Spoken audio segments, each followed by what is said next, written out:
শুভ সন্ধ্যা বন্ধুরা। আজ হলো ৮ জুলাই, ২৩ আষাঢ়, মঙ্গলবার। আজকের সন্ধ্যার বিশেষ বিশেষ খবরগুলি হলো: 10টি কেন্দ্রীয় ট্রেড ইউনিয়নের ডাকে আগামীকাল ভারত বন্ধের ঘোষণা। আগামীকাল চাকা বন্ধের ঘোষণাও। ব্যাংকিং পরিষেবা, স্কুল, কলেজ, অফিস, আদালতে ব্যাপক প্রভাব পড়বে। বিস্তারিত থাকবে প্রতিবেদনে। আজ ধুবড়ীতে বৃহৎ উচ্ছেদ অভিযানে উত্তপ্ত পরিস্থিতি, আটক অখিল গগৈ। আজ আবার ভূমিকম্পে কেঁপে উঠল রাজ্যসহ বরাক উপত্যকা। পাহাড় লাইনে ধসের কারণে আবার বেশ কয়েকটি ট্রেন বাতিল ঘোষণা।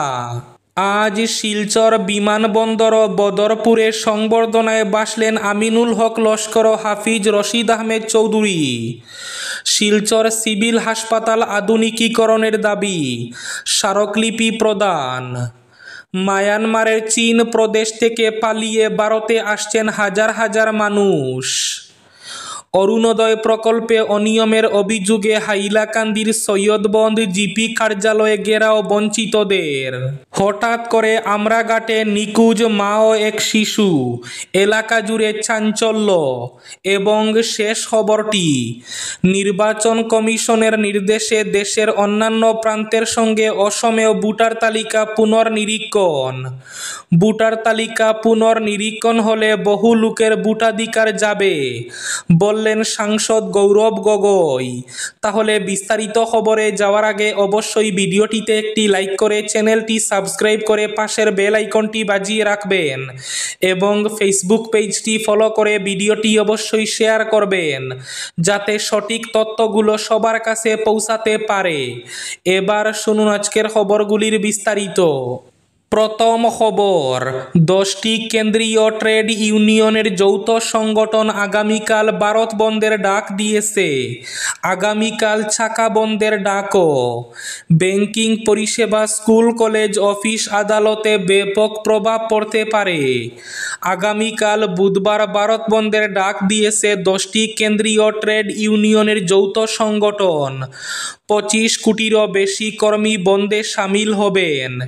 ব্যাংক, বিমা, ডাক বিভাগ, কয়লা খনি সহ বিভিন্ন সেক্টর থেকে কর্মীরা বন্ধে অংশ নেবেন, যার ফলে অচল হতে পারে দেশ।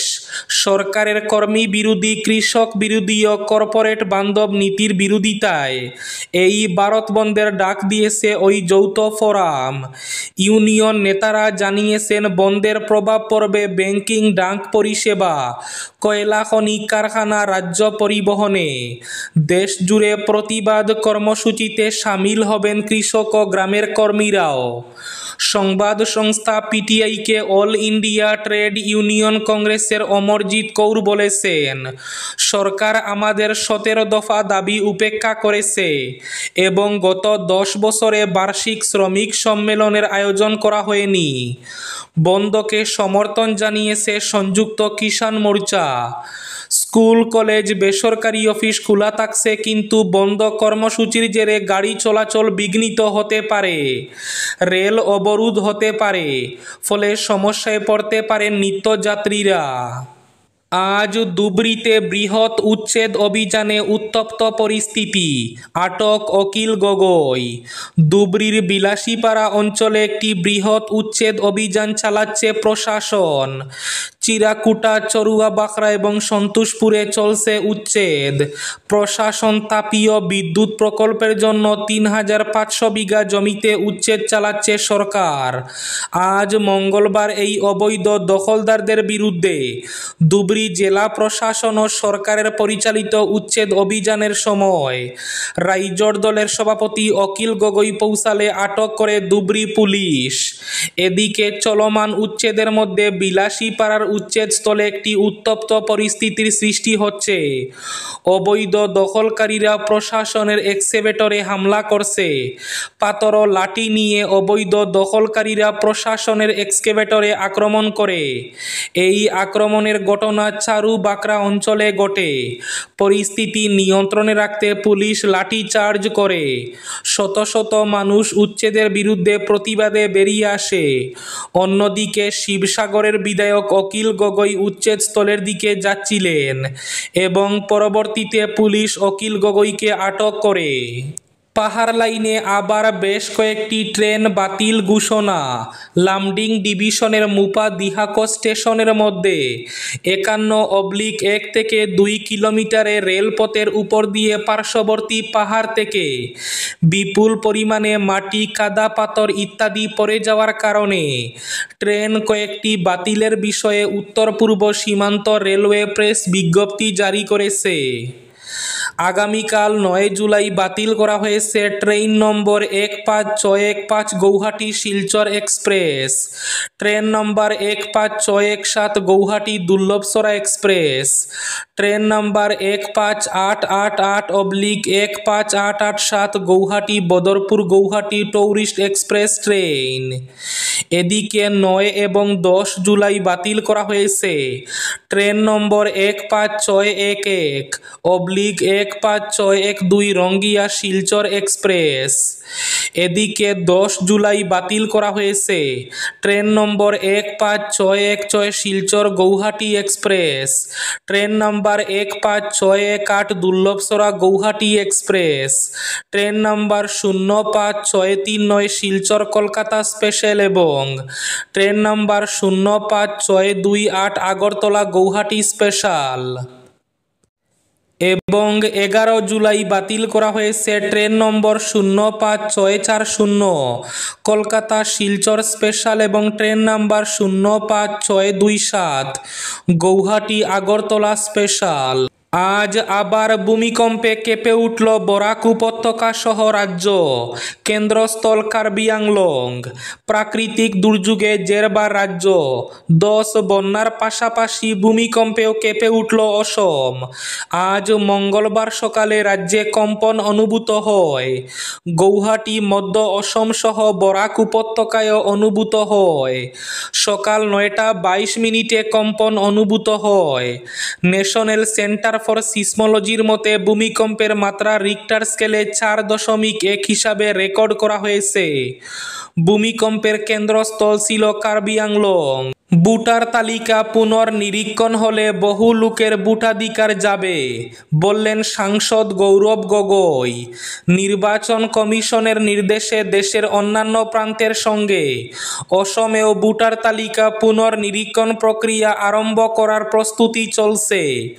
অবৈধ প্রব্রজনকারীদের নাম ভোটার তালিকা থেকে কর্তন করার জন্য এই ভোটার তালিকা পুনর্নিরীক্ষণ করা হবে বলে নির্বাচন কমিশনের তরফ থেকে জানানো হয়েছে। এই ভোটার তালিকা পুনর্নিরীক্ষণের নামে একাংশ লোকের নাম ভোটার তালিকা থেকে কর্তন করার ষড়যন্ত্র করা হচ্ছে। এই অভিযোগ উত্থাপন করেছেন প্রদেশ কংগ্রেসের সভাপতি তথা যোরহাট লোকসভা কেন্দ্রের সাংসদ গৌরব গগৈ। এ প্রসঙ্গে তিনি বলেন, নির্বাচন কমিশনকে রাজনৈতিক অস্ত্র হিসাবে ব্যবহার করছে বিজেপি ও আরএসএস। ভোটার তালিকা পুনর্নিরীক্ষণ করার সময় যেসব তথ্য চাওয়া হবে তা অনেকের হাতে নেই। তাই বিএলওরা যখন ঘরে ঘরে গিয়ে সেসব তথ্য দেখতে চাইবে, তা দেখাতে না পারলে সংশ্লিষ্ট ব্যক্তির নাম ভোটার তালিকা থেকে কর্তন করা হবে এবং তাদের প্রব্রজনকারী হিসাবে বিবেচনা করা হতে পারে। ফলে বিপদ বাড়বে প্রয়োজনীয় তথ্য হাতে না থাকা ভোটারদের। মায়ানমারের চিন প্রদেশ থেকে পালিয়ে ভারতে আসছেন হাজার হাজার মানুষ। দুই গোষ্ঠীর সংঘর্ষের জেরে মায়ানমারের চিন প্রদেশ থেকে পালিয়ে ভারতে আসছেন হাজার হাজার মানুষ। হিংসা থেকে বাঁচতে মিজোরামের চম্পাই জেলায় আশ্রয় নিচ্ছেন তারা। সোমবার মিজোরাম রাজ্য প্রশাসনের তরফে এই চাঞ্চল্যকর তথ্য জানানো হয়েছে। ক্রমশ এই আশ্রয় প্রার্থীর সংখ্যা বেড়েই চলেছে। নাম প্রকাশে অনিচ্ছুক মিজোরামের এক প্রশাসনিক আধিকারিক জানিয়েছেন, গত 2 জুলাই থেকে এ পর্যন্ত মিজোরামে প্রায় 4000 মানুষ আশ্রয় নিয়েছেন। মিজোরামের স্বরাষ্ট্রমন্ত্রী কে সাপডাঙ্গা এই ঘটনা স্বীকার করে নিলেও তিনি আশ্রয় প্রার্থীর সংখ্যা নিয়ে দ্বিমত প্রকাশ করেছেন। তিনি জানিয়েছেন 4000 নয়, সংখ্যাটা 3000 হবে। পরিস্থিতির উপর নজর রাখছে মিজোরাম প্রশাসন। শিলচর বিমানবন্দর ও বদরপুরে সংবর্ধনায় বাসলেন আমিনুল হক ও হাফিজ রশিদ আহমেদ চৌধুরী। অসম প্রদেশ কংগ্রেসের সহসভাপতি ও সাধারণ সম্পাদক হয়ে শিলচর বিমানবন্দরে পৌঁছে উষ্ণ সংবর্ধনার জোয়ারে বাসলেন হাফিজ রশিদ আহমেদ চৌধুরী ও আমিনুল হক লস্কর। আজ মঙ্গলবার দুই নেতা বাড়ি ফিরেন। গৌহাটি থেকে শিলচরে পৌঁছেন। আজ কুম্ভীরগ্রাম বিমানবন্দরে পৌঁছালে দলীয় কর্মী এবং সমর্থকরা উষ্ণ সংবর্ধনা জানান। সাংবাদিকদের মুখোমুখি হয়ে নবনিযুক্ত প্রদেশ কংগ্রেসের সাধারণ সম্পাদক আমিনুল হক লস্কর বলেন, বরাক ও ব্রহ্মপুত্র উপত্যকায় কংগ্রেসের উত্থান চলছে এবং শাসক দল বিজেপি পতনের পথে। প্রদেশ সভাপতি গৌরব গগৈয়ের নেতৃত্বে কংগ্রেস আসন্ন বিধানসভা নির্বাচনে বরাকের 13টি আসনের মধ্যে 9টিতে বিশাল ব্যবধানে জয়ী হবে বলে দাবি করেছেন তিনি। অরুণোদয় প্রকল্পে অনিয়মের অভিযোগে হাইলাকান্দির সৈয়দবন্দ জিপি কার্যালয়ে ঘেরাও বঞ্চিতদের। অরুণোদয় 3 প্রকল্পে প্রকৃত হিতাধিকারীর নাম কর্তনের অভিযোগ তুলে হাইলাকান্দি জেলার সৈয়দবন্দ গ্রাম পঞ্চায়েত কার্যালয়ের সামনে বিক্ষোভ প্রদর্শন করলেন এলাকার শতাধিক মহিলা। অভিযোগ, প্রকৃত হিতাধিকারীদের নাম তালিকা থেকে ইচ্ছাকৃতভাবে বাদ দেওয়া হয়েছে। প্রকৃত হিতাধিকারীদের মধ্যে ডিভোর্স, বিকলাঙ্গ সার্টিফিকেট থাকলেও অরুণোদয় থেকে বঞ্চিত। বিক্ষোভকারী মহিলারা জানান, তারা বিগত দিনে অরুণোদয় প্রকল্পের সুবিধা পেয়ে আসছিলেন এবং এই অর্থে সংসারের নিত্য প্রয়োজনীয় খরচ চালাতেন, কিন্তু গত 2 মাস থেকে তারা এই অর্থ পাচ্ছেন না।